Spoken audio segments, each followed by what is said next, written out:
obviously I'm licensed to practice for the Patent and Trademark Office. So our firm, we have patent attorneys with different science backgrounds.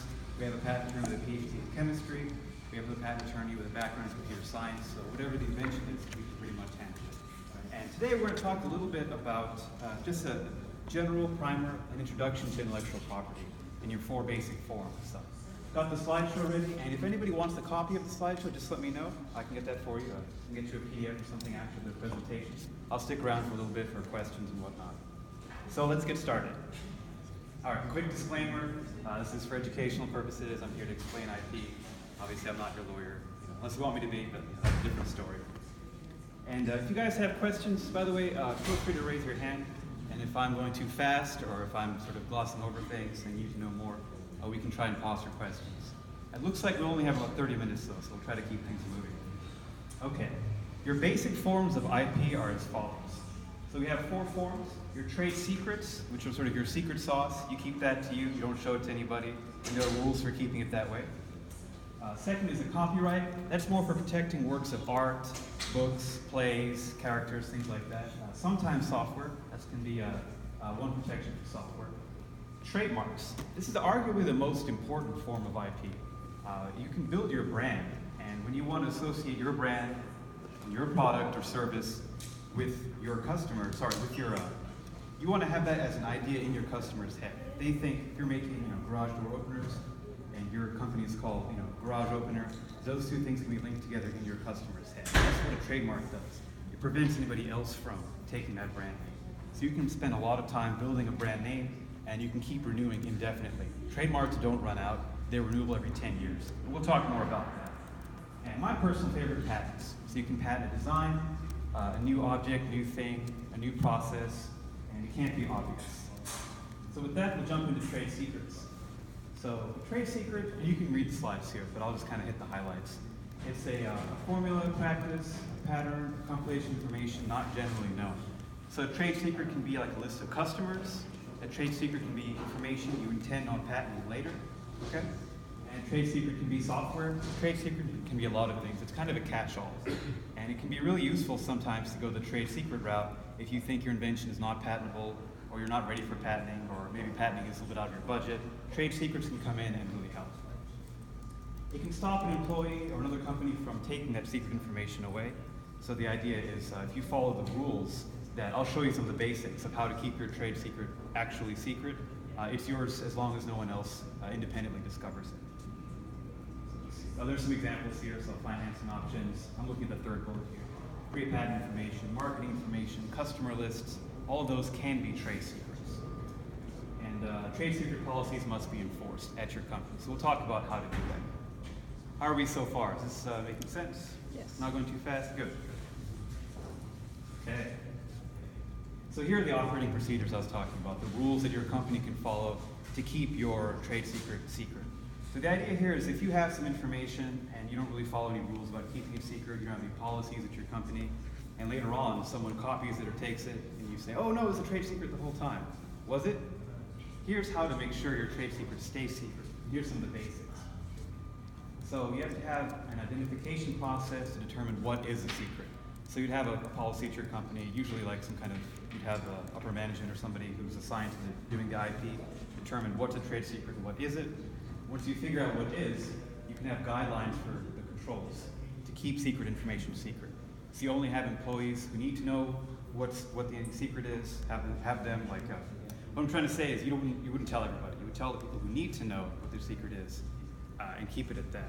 And those are usually your engineers, your software developers, people like that who are involved in making the trade secret better, faster, stronger, improving upon it. Every piece of paper or document that has information that's trade secret or you want to keep trade secret should have like a watermark that says confidential or something like that. You can see confidentiality notices. On that 4th dash, physical control. So again, you wouldn't leave it out for, let's say, a competitor to look at. You wouldn't leave it on the front desk. You wouldn't do presentations on it. Even if you want to show it off, you try to keep the trade secret secret. An example might be if you have, you're making a drone, and you have some great software to keep the drone aloft. You can show off the drone at a trade show, but the software, you wouldn't leave that open on GitHub or something. You try to keep that secret, if that's your goal. So that's just one option. Employee training, data security, etc. You kind of get the idea. that last bullet is kind of interesting. If you're approaching investors, which if you want money, you're probably approaching investors. They usually don't sign NDAs. They usually don't have any real obligation to keep things secret. They're simply too powerful, basically. They're the ones with the money, right? So if you tell them your secret sauce or your pre-patent information before you patent, you're a bit up a creek. So the idea is you only disclose when you have to disclose, and it's much better if you want to impress an investor. From what I've seen, at least, it's often better to show a demo or to show you already have a bunch of customers. You don't have to show them the secret sauce, and if you do, it's no longer secret. It's kind of the point. All right. Copyright. So we'll just talk quickly about. Yeah, go right ahead. And if they ask, how do you say no? That's a good question. So, have your lawyer ready? No, I'm kidding. You shouldn't have to bother with that. I don't answer to the question. No, it's a good question. That's a tough one. I have not dealt directly with VCs a lot. I think the best answer is a firm no. If they ask, okay, the best answer is if you need to have your information that's trade secret, it may end up being disclosed, to show that you have a working product. Consider a provisional patent application. Very inexpensive. It lasts a year. It doesn't get examined. And we'll talk about that at the very end of the slide. So that way you kind of have something going in. If you're already in the meeting and you're not sure, you don't have a patent application or something, you'll pretty much either disclose and then you lose the potential secret, or you have to give a firm no, which I realize can be difficult. Does that help? Okay. A little bit? It's a tough one. Sorry, copyrights. This is more for art. You can use it for software, but it's very easy to get around. So I don't actually recommend this in terms of what you guys are developing. But it's just good to know that copyrights. So if you have questions, we can talk about it more afterwards. Trademarks. I mentioned earlier a bit about building your brand, building an idea in your customer's head of your own product associated with your brand name. So when they think of a problem, they think of your product or of your service. That's where a trademark can come in. If you think about it, if I say, just do it, or something like that, you think immediately Nike, right? Or at least you're supposed to in this example. But some companies have put so much effort in their trademarks that that's worth more than any single patent, trade secret, anything else that they have. And it's a really powerful thing. And it's very inexpensive. To get a trademark is definitely less than $1,000. You shouldn't pay more than that from any law firm for that. And it's usually pretty quick. And it's better to do we'll talk about what kind of trademarks are more protectable and what kind aren't. So yeah, the whole point of a trademark, that first bullet, is used to identify the commercial source of goods or services. So it doesn't tell, the idea is if you see a trademark on a product, like say the Nike swoosh, you know it came from Nike, or at least that's what the swoosh is supposed to indicate. So it identifies the source of the good. Product change over time. Let's see, third bullet, registration. So we'll talk a little about registration. So, patents, you have to send a piece of paper. It says patent application, costs a lot of money. Trade secrets, you don't really do anything. How do you get a trademark? It's actually really interesting. You can get a trademark simply by beginning to use it in commerce. So if you have a brand and you can just start using it, literally. You would want to put the TM afterwards to show that you're attempting to trademark it. And then later on, you can file for a registered trademark with the Patent and Trademark Office. And that gives you federal protection. So it gives you more advantages if you want to enforce your trademark, meaning you need to sue somebody who's copying you, or vice versa. Somebody says you're copying them, you can show you came first. So there's two ways to do it. You can actually use it in commerce, use your trademark, your brand, whatever you came up with, and later on apply for a trademark. Or you can file an intent to use, which basically means you file a piece of paper with the trademark office showing your brand, and you try to get it approved before you even actually put it on the market. So either way works. Is a trademark the same for all states, or do I need to register in every single state? Great question. So there's two forms. You don't have to worry too much about state registration usually, but you can get a state registered trademark. Doesn't hurt. I recommend just going with the federal trademark. So what that means is you would actually find a trademark attorney or whatever, and then you show them your trademark. They give you an example of if that's really something you can get. Because you can't trademark the word red, and that's too generic. There's a strategy to getting a trademark, and so you'd want somebody to vet that first. So you show it to them. They would put in the trademark application form. Usually it comes back in months or usually weeks. I think it's pretty fast, and then you get your trademark. So I would recommend sticking with the federal system, so the USPTO. Any other questions? I know I'm going a bit fast. I want to make sure I hit my 30 minutes. Feel free, no? Okay. So, what do we have next? So here's some ideas about what kind of trademarks can really become trademarks. Again, if you trademark, let's start from the top. So you can have an industry-specific trademark. There's a Pandora jewelry.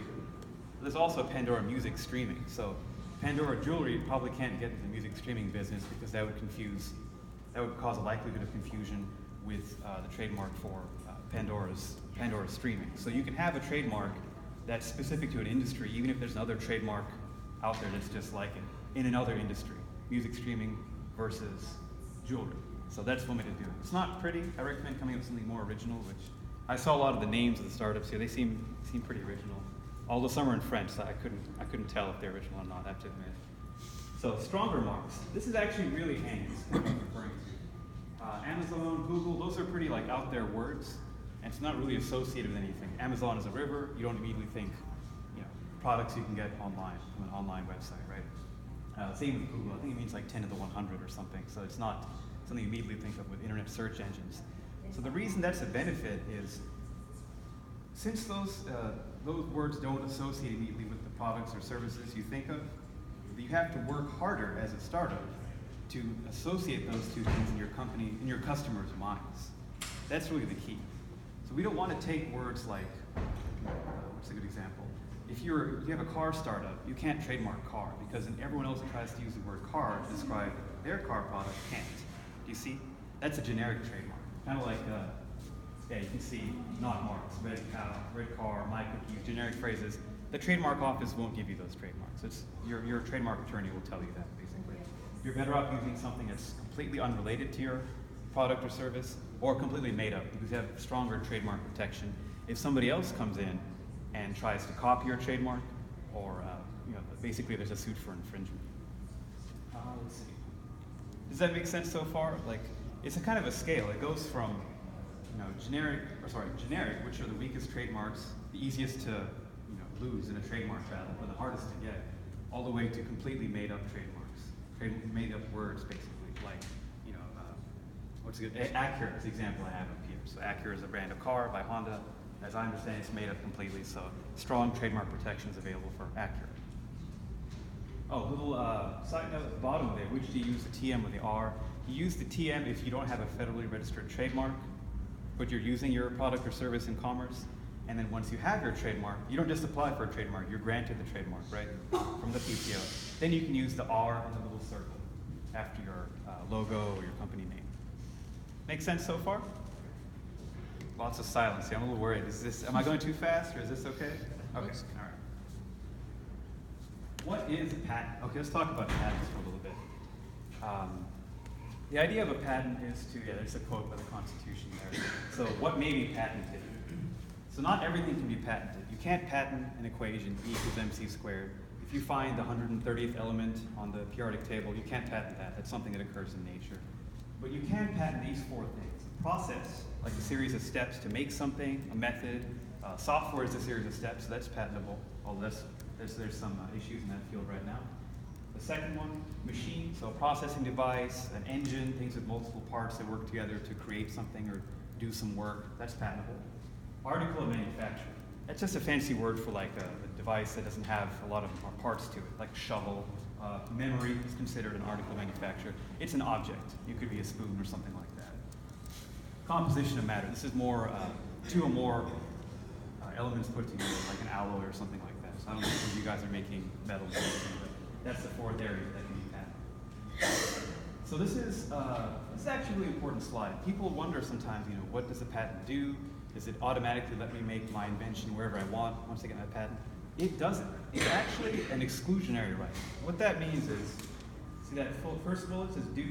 It provides defensive rights, allowing you to prevent someone else from making the invention. So if you have a patented invention, like a thermos or something, and someone else goes and makes it, you can use your patent to prevent them from making that thermos, right? But if somebody has a patent that describes part of what your invention does, and you have a patent as well, you may not be able to exercise your own patent. So that's a very tricky thing. Usually you would have that taken care of beforehand. So what I'm trying to say is, a patent prevents other people from copying your product. It doesn't necessarily allow you to make your own product. So there's strategy to involve in that, and usually for that you talk to an attorney, etc., and do what's called a prior art search.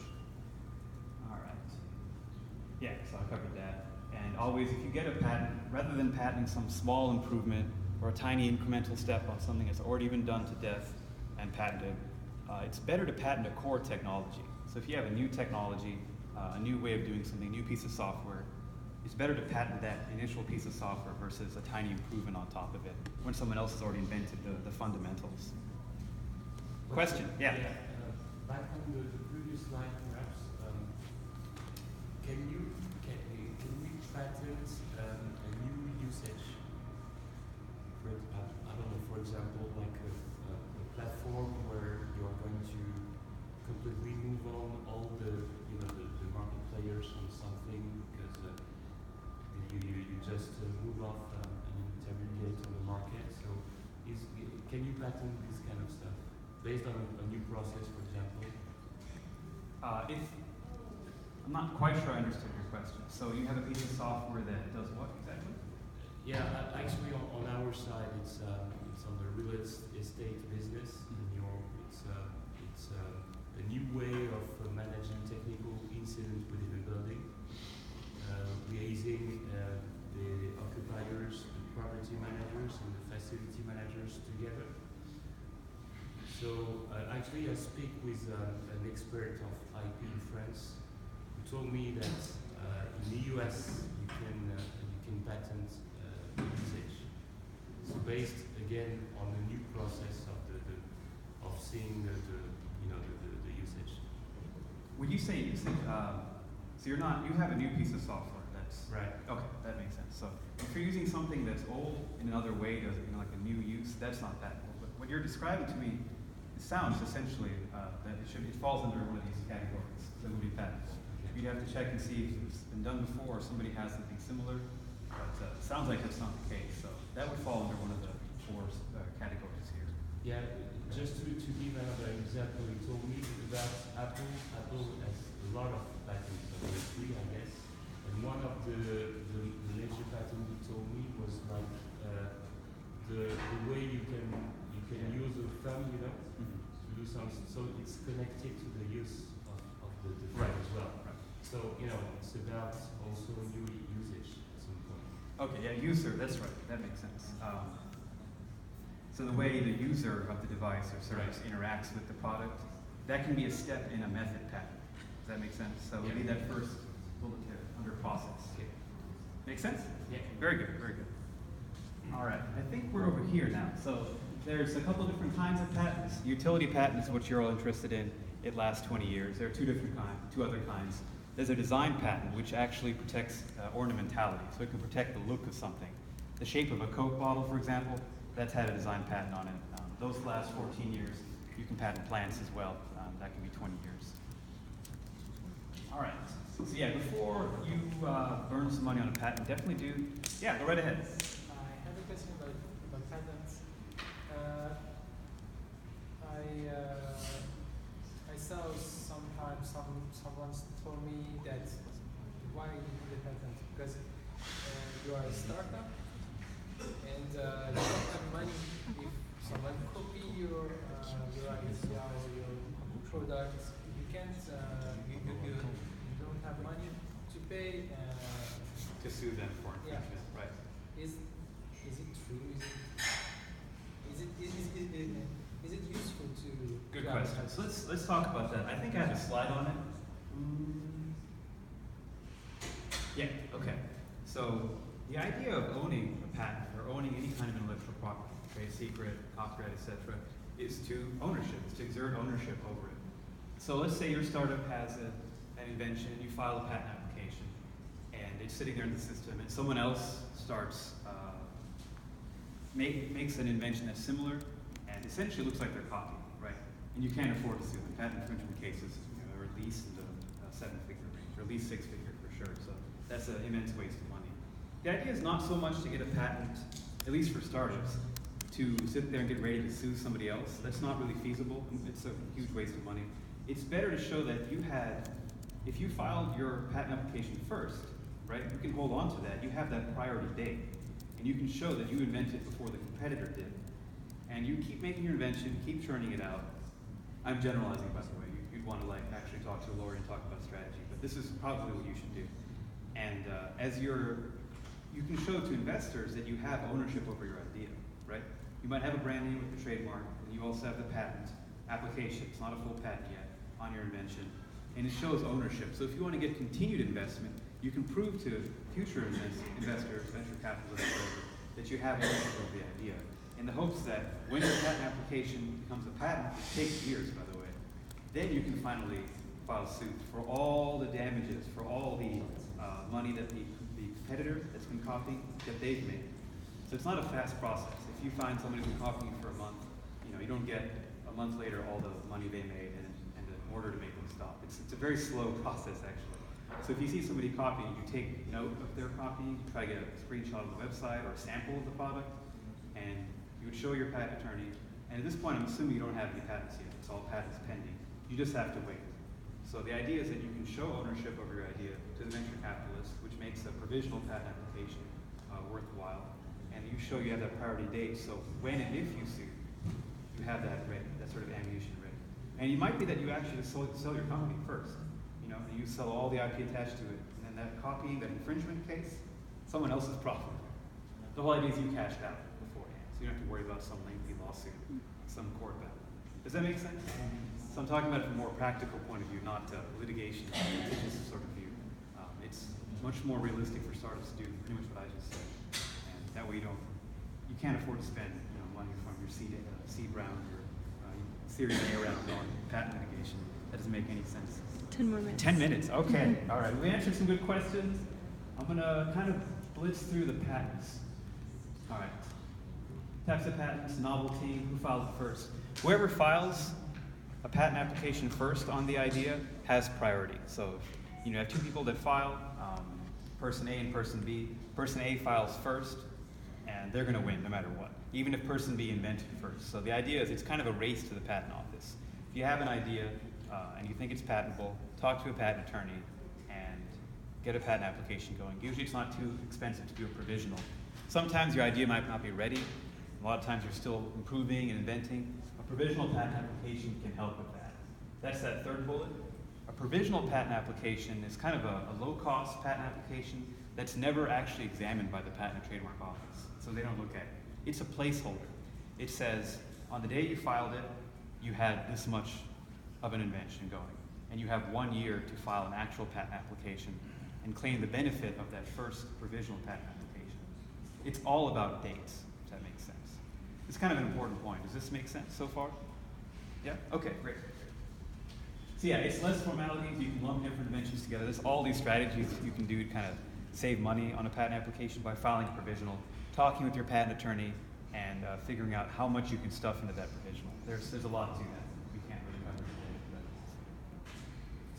So here are the basics. Yeah, I kind of mentioned already. It only lasts for a year. If you file a provisional patent application, you have 1 year to file a non-provisional patent application. After that, you lose it. There's no way to bring it back. And it's not made public. That last bullet, your provisional patent application will never be published unless you get a patent on it, years later, right? So it stays secret. It's kind of handy.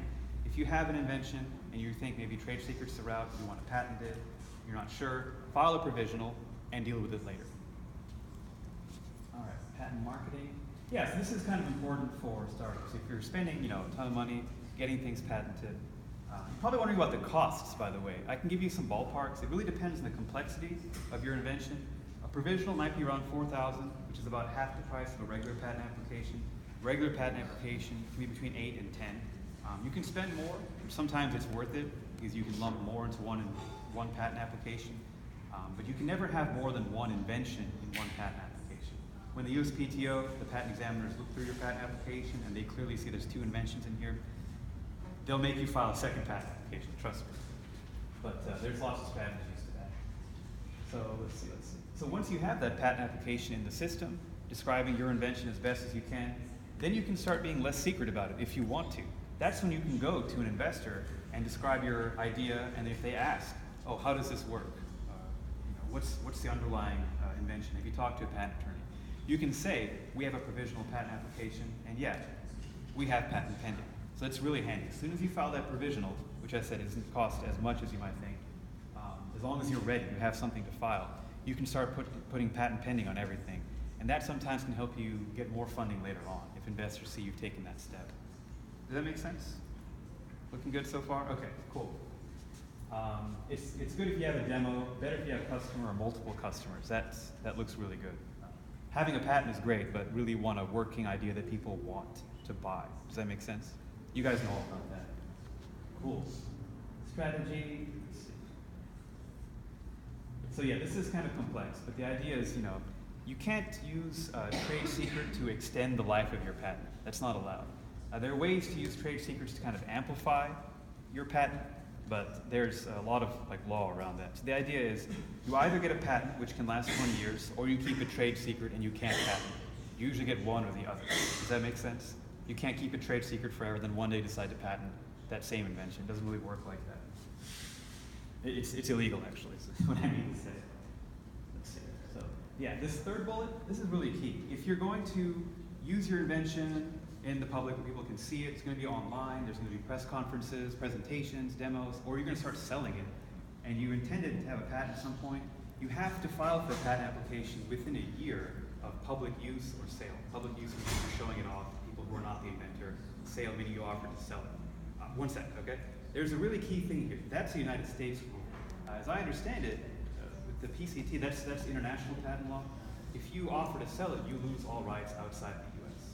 So that's something worth checking on, because it depends on where you want to patent and where your market is. Does that make sense? Our rules are a little bit more lenient. They're getting tighter to match the rest of the world. But you have 1 year from the first day you use. Where's my bullet point? Yeah, that third bullet point. So you have one year from the first day you use your invention in the public or sell it in the US, but you lose foreign rights if you do that before you file your patent application. Does that make sense? You had a question? Well, you kind of answered it because I was. Okay, I figured I would. Yeah. Yeah. Good, excellent. And I'll stick around a little bit afterwards. I'll definitely need some water after this, so feel free to ask me questions and whatnot. Everybody got a book, right? Or at least one per startup. So if you look at that, if you open the book, I staple my card in there, so send me an email if you like. And the table of contents really breaks down the whole book. It's really written for, so you don't have to read the whole book or have to be a lawyer, nothing like that. It's very simply written. And I can get you more if you need. All right, strategy, etc. We'll kind of skip that slide. How much time do I have left? Like 4 minutes? Okay. So first step is securing your IP. This is the kind of lawyerly stuff you usually hear. If you've got, let's see. So in your own company, if you're looking at patenting something or putting it as a trade secret, remember those are mutually exclusive, definitely have non-disclosure agreements when you're putting the company. Make sure you know who is a founder, who's an employee, and who is, what's the last one? Subcontractor or owner, right? So the idea is if co-founders are inventing something, that's usually fine, because they're going to all be listed as co-inventors in the patent application. But if you have a company coming in and you're paying them X amount per hour to write your code, is the code their invention or their copyright? No, it shouldn't be. You would have in your contract with the contractor, your employment contract, whatever your agreement is, that says anything that you make on our dime, and anything that the contractor makes for you that you're paying for belongs to you, not the inventor. That absolutely must be the contract. That's pretty clear. It's usually in the wherever your attorney is or whoever writes your contracts will put that into. That's very standard, so don't worry about that. Let's see. Oh yeah, that middle bullet's kind of similar. If you have an employee, not a co-inventor or co-founder, right, inventing something, it should belong to the company. So that'll be in the employment agreement. There's contracts between everybody in your startup, when you get employees, that is. Business advice, so yeah, this is what you can do with your IP. If it's a trade secret or if it's a patent, it's up to you to sort of leverage it. That first bullet, you can license it or sell it. Licensing means you make an agreement with another company to allow them to sell your product or even make the product, and you won't sue them if they give you 7% or something like that. That's what licensing means, right? Or you can sell it outright. So IP lets you have a handle on your product, whether it's a patent or whatever. It gives you ownership over your idea, your invention, and it allows you to sell it or to make money off of it. And the better your patent application or the better you follow all the rules for a trade secret, the more likely you can make money off of your invention. And it also looks good to investors. I'm looking at that last bullet. Customers and investors usually like that. Oh, okay, we're good on time. So I thought I had more slides. Questions? How much costs the patent in years? How much? How much does it cost? Yeah, great question. So how much does a patent cost? If you go through the normal route, let's say you have an invention, I don't know. You ever see those little sleeves that you can put on coffee cups that keep your hands from burning? There's one, I think it's Java Jacket or something. I can't remember, but it has a patent. I was blown away. I was like, a patent for this? You know, but you know, you shouldn't judge the invention. And it sells like hotcakes. So the idea is, let's pretend that's the invention.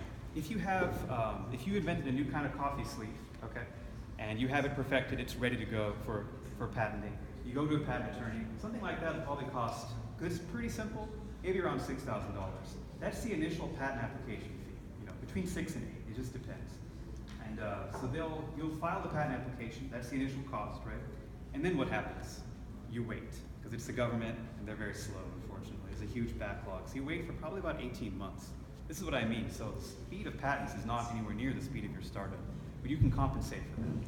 Anyway, sticking with price, in 18 months, you're going to get a letter from the Patent and Trademark Office, or your lawyer will actually, and it'll say rejected.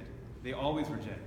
Even if your invention is brand new and no one's ever done it before, the Patent and Trademark Office will, it's their job to do this. We'll say it's been done before, and they'll show you other inventions that are out there that they claim shows that your invention's been done before and it's not new, right? That's totally okay. So your attorney will come back to you and show you, they should show you this other invention. We call it prior art, right? They'll show you the other inventions that the Patent and Trademark Office brought up and say, the attorney will tell you, okay, I think that the other inventions are really similar to your invention and we don't have a chance. Probably not. They'll probably say something like, it's somewhat similar, but if we do the following, we can argue back. And it goes back and forth like that. We send an argument back, the Patent and Trademark Office sends another rejection, or maybe they accept, and that process is up to the PTO for how long it takes. The more novel your invention, the better chance you have of getting a patent, and the better chance you have of getting a patent faster, right? The less novel your invention, the less, less obvious it is, or the more obvious it is, will slow your invention down. You might get less of a patent at the end. It's going to cost more because each of those rounds of arguments is going to be about $3,000, right? $2,500 to $3,000. So let's say you're a Java Jacket. Let's say no one's invented that before. You spend $7,000 on the patent application, which is about right, and then the Patent and Trademark Office sends one rejection. And your attorney argues a rejection. That's $3,000. We're at $10,000 so far, and it's been about a year and a half. And the Patent and Trademark Office gives you your patent. That's actually really fast, by the way. It would be an ideal situation. I think I'm out of time, right? I am? Okay. So basically, the total cost for something like that would be around $10,000 to $12,000. That would be very inexpensive, but you're looking at years, right? The more complicated your product, the more inventions, multiple inventions you have, the price goes up from there. So I hope that was helpful. I know that was a lot of info. We have one last question, and then we can, jump to the other. Sure. Thank you very much. What do you think? Can I ask a question? Sure. Okay. What do you think about share IP?